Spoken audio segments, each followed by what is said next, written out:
Assalamualaikum warahmatullahi wabarakatuh. Salam Rahayu, Rahayu, Rahayu.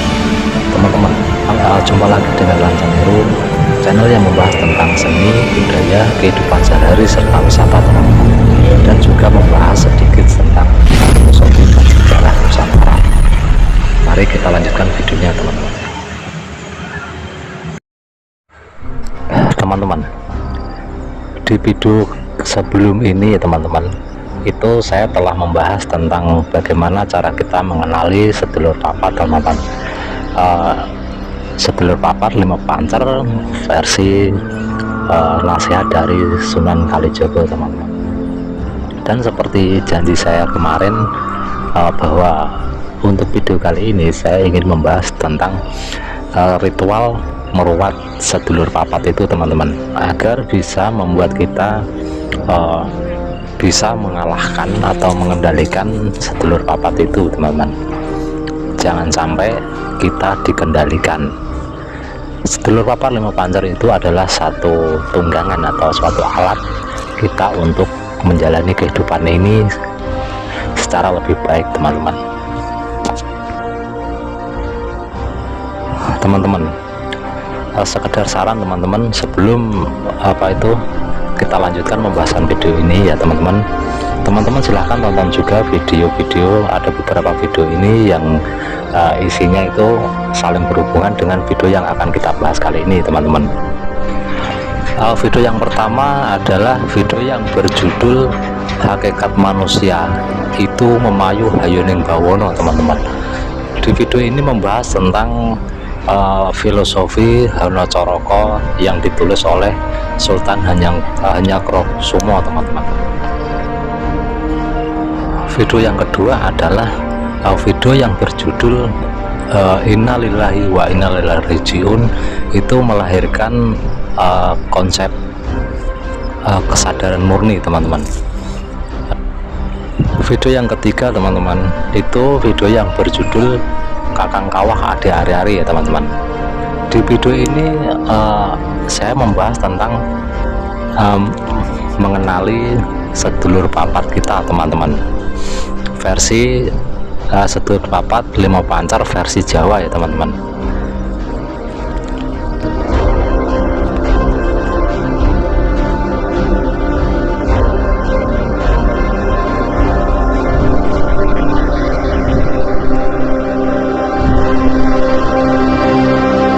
Dan video yang keempat, teman-teman, itu video yang berjudul Surat Ar-Ra'd ayat 11 ya, teman-teman.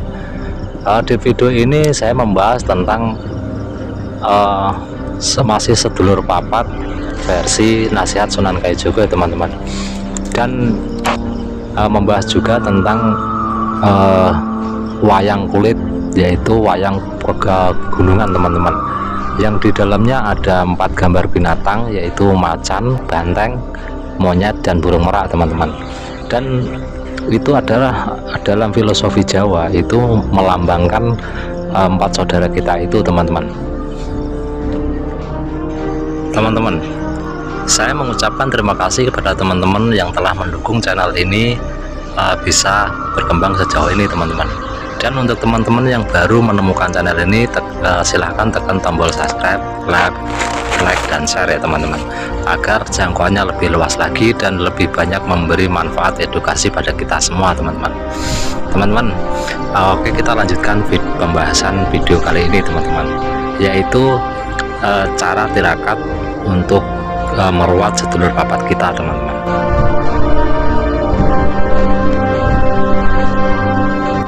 Ada beberapa hal yang harus dilakukan untuk tirakat ini, teman-teman.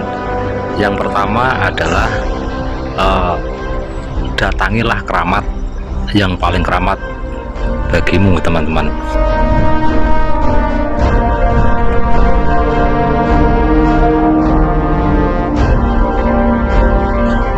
Teman-teman, di dalam Kidung Marwati, buah karya dari Sunan Kalijogo, teman-teman, itu menceritakan bahwa ada 4 saudara kita yang ikut lahir bersama kita, teman-teman.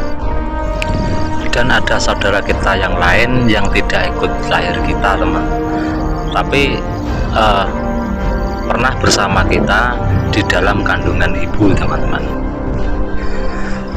yang sering juga disebut sebagai kodam, teman-teman, yang selalu memberikan petunjuk kepada kita berupa semacam seperti ilham ya teman-teman, dalam kita menjalani kehidupan ini sebagai wakil Tuhan di muka bumi, sebagai khalifah ya teman-teman. Untuk itu teman-teman bisa tonton lagi videonya di Hakikat Manusia biar lebih paham, teman-teman.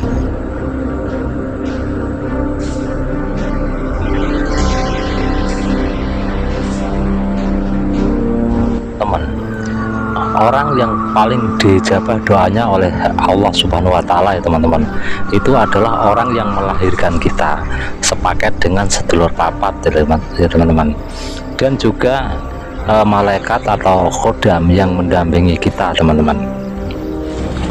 Bukan para kiai, para ulama ataupun yang lain, teman-teman, tetapi orang yang melahirkan kita, yaitu ibu, teman-teman.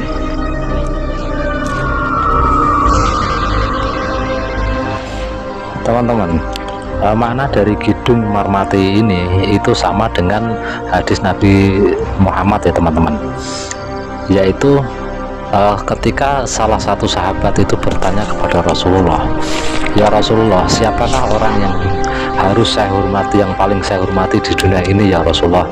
Maka Rasulullah bersabda bahwa orang yang paling dihormati itu adalah ibumu. Terus siapa lagi ya Rasulullah?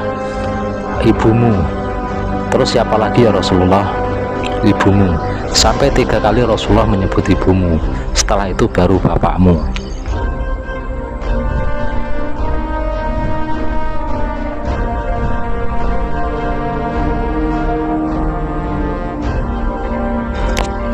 Teman-teman, jadi tirakat yang pertama yang harus dilakukan untuk meruat sedulur papat itu, teman-teman, itu adalah dekati atau datangilah keramatmu, keramat yang paling keramat bagimu, yaitu ibumu, teman-teman. Dekatilah, datangilah ibumu, dalam artian datangilah, dekatkan dirimu dengan restu ibumu, teman-teman. Restu ibumu itu dapat terlihat ketika kita semua, teman-teman, kita bisa mendapatkan atau melihat ibu itu menetaskan air mata sambil tersenyum. Itu artinya kebahagiaan untuk ibu, teman-teman. Oleh karena itu, bahagiakanlah ibumu. Setelah itu mintalah restunya. Ketika kita mendapatkan restu dari ibu dalam keadaan ibu sedang berbahagia sampai senyum sambil mengeluarkan air mata, itu doanya sangat dihijabahi oleh Yang Maha Kuasa. Itulah keramat yang paling keramat bagi kita, teman-teman. Teman-teman, dengan kata lain, berbakti kepada orang tua itu adalah salah satu cara atau langkah yang paling tepat untuk kita mendekati keramat kita, teman-teman. Keramat kita itu hanya ibu, teman-teman, atau orang tua kita. Ibu baru ayah, itu keramat kita, teman-teman. Jadi bukan wali, bukan orang soleh, bukan kiai, dan bukan yang lain, apalagi kuburan dan tempat-tempat angker lain, teman-teman. Tetapi keramat kita itu adalah orang tua, terutama ibu ya teman-teman. Jadi kalau misalkan kita ingin mendapatkan atau mendekatkan keramat kepada orang tua, maka berbaktilah kepada ibu, sering-seringlah minta maaf atau sungkem kepada orang tua. Kalau orang tua sudah tidak ada atau sudah meninggal, maka sering-seringnya doakan orang tua itu. Ziarahilah kubur orang tua itu sesering mungkin ya teman-teman.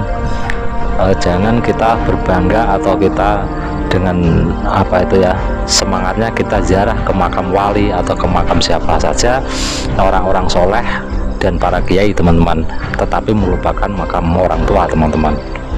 Boleh kita berziarah ke makam para ulama, para kiai, teman-teman, tetapi sebelum berangkat ke makam mereka, datangi dululah makam orang tuamu.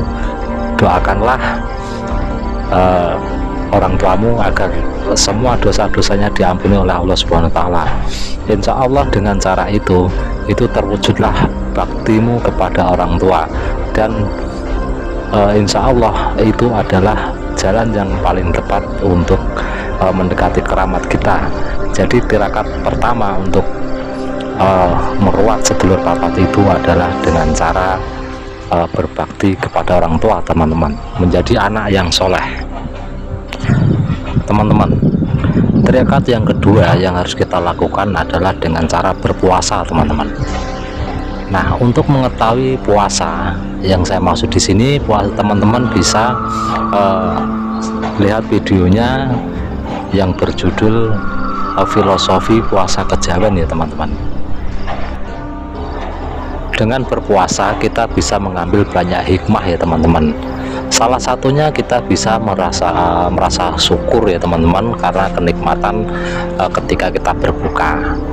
Terus manfaat lainnya itu ya, hikmah lain yang kita dapatkan yaitu kita bisa merasakan derita orang lain yang kurang mampu ya, yang kurang mampu dalam hal rezeki atau makan ya, teman-teman.